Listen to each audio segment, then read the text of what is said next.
For many years, Iran has defined itself in part by its opposition to my country.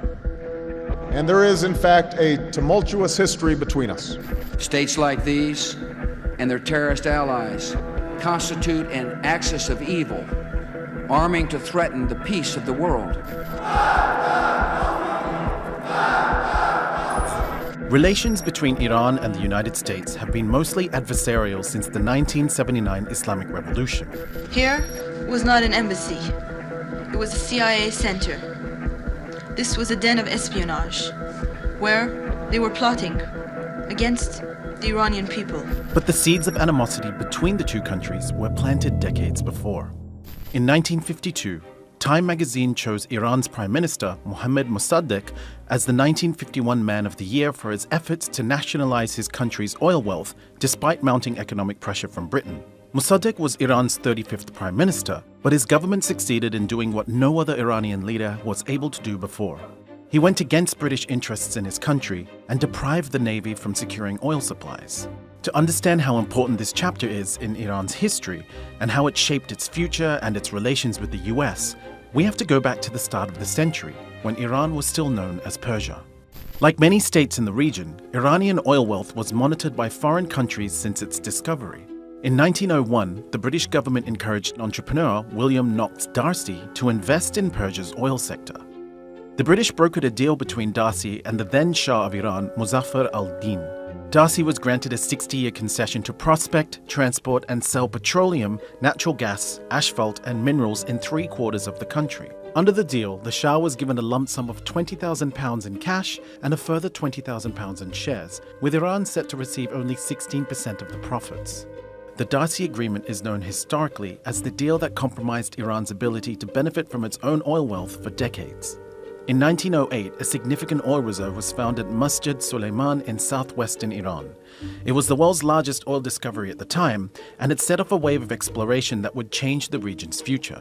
After the discovery, the British government bought out the D'Arcy concession and the Anglo-Persian Oil Company that later became the British Petroleum Company, or BP, in 1954. In the coming era, navies and national economies would be powered by oil, replacing coal. Iranian oil helped the British Navy substantially during World War I.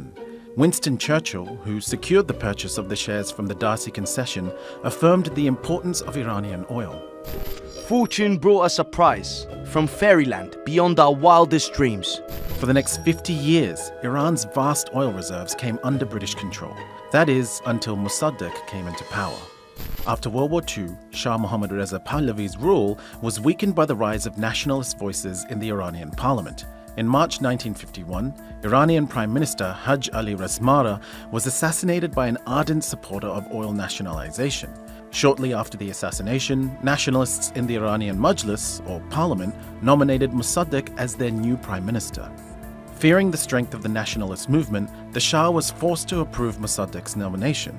And in May 1951, the Iranian parliament voted to nationalize the oil industry. Addressing his victory, Mossadegh said in a famous speech, "Our long years of negotiations with foreign countries have yielded no results thus far. With the oil revenues, we could meet our entire budget and combat poverty, disease, and backwardness among our people." The nationalization of Iranian oil was a blow to Britain's economic interests and to the survival of the British Empire.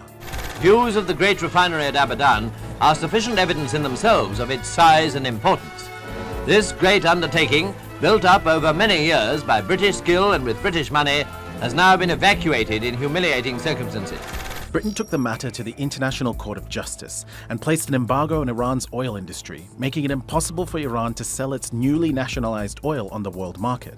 The British hoped that economic pressure would threaten the popularity of Mossadegh and force him out of power. But Mossadegh was adamant. Abroad, that strange politician Dr. Mossadegh continued on his strange way, refusing every offer for settlement of the oil dispute.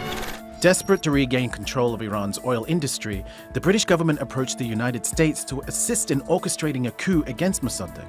Harry Truman's administration rejected the idea of a coup in 1952, but when Dwight Eisenhower came to power in 1953, the British were able to persuade him by warning him of Mossadegh's communist alliances. Demonstrations and riots in the streets of Tehran have followed the usual pattern in that troubled country. With shouts of "down with the Shah," fanatical leaders have been rallying the people in favor of Dr. Mossadegh. The initial plan of toppling Mossadegh had failed, but the British and Americans eventually succeeded when they relied on royalists, the supporters of the exiled Shah. The country was divided between the Shah supporters and Mossadegh supporters. This is how pro-Shah demonstrators took over the streets of Tehran. Mobs set pro-Mossadegh newspapers on fire, General Fazollah Zahedi surrounded Mossadegh's residence with tanks, and protesters clashed with his guards. Mossadegh and his cabinet eventually surrendered, and General Fazollah Zahedi became Iran's new prime minister. The US then restored the pro-Western regime of Shah Mohammad Reza Pahlavi to power. This was the first foreign intervention orchestrated by the newly formed CIA. The agency, with the help of British MI6, overthrew the first democratically elected government in the country. It was the beginning of the sequence of events that shaped Iran's relations with the US today. In the military court at Tehran, where he's been on trial for treason, the Persian ex-premier, Dr. Mossadegh, demonstrates that he knows how to make an entrance. Mossadegh was imprisoned for 3 years, then put under house arrest until his death. His family were forced to bury him at his residence. The overthrow of Mossadegh transformed Iran from a constitutional monarchy into a royal dictatorship, marking the beginning of public hostility towards the US. In 2000, Secretary of State Madeleine Albright acknowledged for the first time the US's role in the 1953 coup.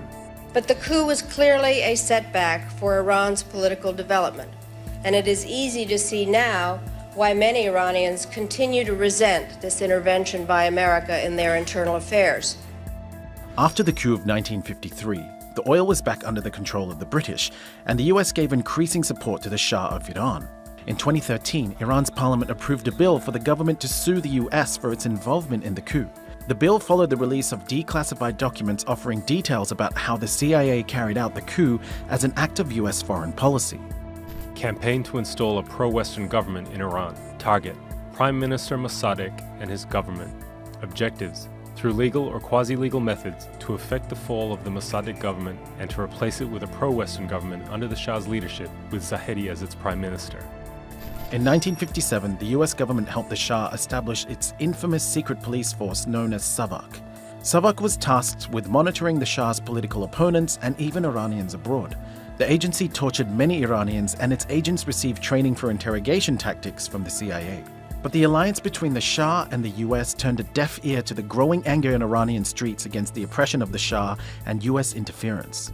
In late December 1977, during a lavish New Year's Eve celebration, US President Jimmy Carter praised the Shah for making his country an island of stability. Iran, because of the great leadership of the Shah, is an island of stability in one of the more troubled areas of the world. Little more than a year later, animosity towards the Shah and US policies culminated in the Shah's ousting. Religious leader Ayatollah Khomeini, who played an integral part in the Shah overthrow, returned to the country after 15 years in exile. His return marked the beginning of more than 4 decades of animosity between Iran and the US.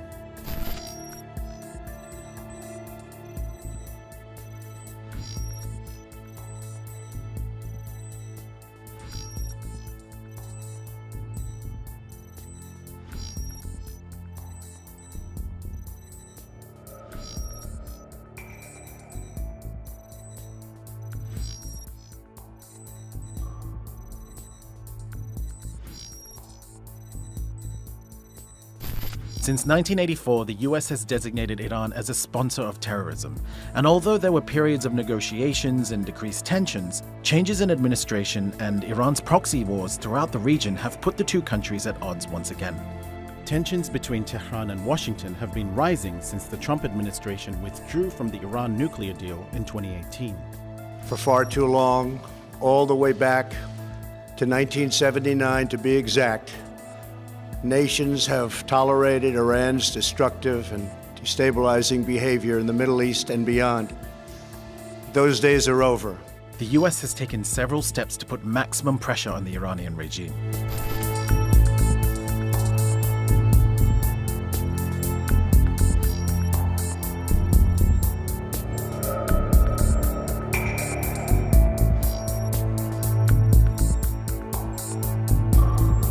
The campaign aimed to curb Iran's nuclear program and regional reach by draining its economy. Iran responded to the maximum pressure campaign with a maximum resistance campaign.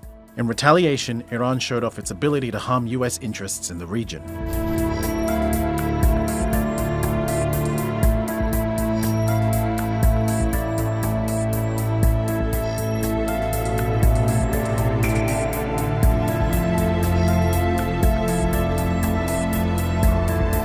January 2020, the US assassinated Qasem Soleimani, Iran's most revered military commander.